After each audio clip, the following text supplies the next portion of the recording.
Mula sa accessories, suot at overall look, kuhang-kuha ng wax figure ng Madame Tussauds ang itsura ni 2015 Miss Universe Pia Wurtzbach. Silipin yan sa report ni Nelson Canlas. 3, 2, 1. Hindi kayo namamalikmata. Dalawang Pia Wurtzbach talaga ang inyong nakikita.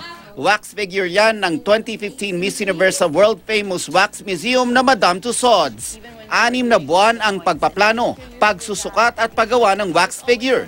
Kuhang-kuha mula sa detalye ng buhok, ngipin, pati nga pores sa braso detalyadong detalyado. Kaya nang tabihan ito ni Pia suot ang identical jewelry at Michael Cinco blue ball gown, seeing doubles talaga. Lumabas kami sa natural light, tapos kasi iba pala yung color ng hair natin sa harap, sa likod, sa ilalim. So lahat yung tiningnan nila, and then pati yung color ng mata ko. Yung sa teeth naman, kinuha nila yung dental impression ko sa dentist ko. Nakatayo sa iba't ibang lugar sa mundo ang Madame Tussauds Wax Museum, kung saan nakadisplay ang iba't ibang wax figures ng mga sikat tulad ni Queen Elizabeth II, dating US President Barack Obama at mga Hollywood at K-pop celebrities.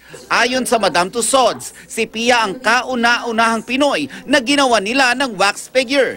Nakatakdang i-display ang wax figure ni Pia sa Madame Tussauds Hong Kong, kung saan makikita rin ang figures ni Kendall Jenner at K-pop superstar Choi Siwon. And if you guys are wondering, kasi I know some people are gonna wonder why it's the Mikimoto crown. From now on kasi Mikimoto crown na yung official crown ng Miss Universe yung gagamitin.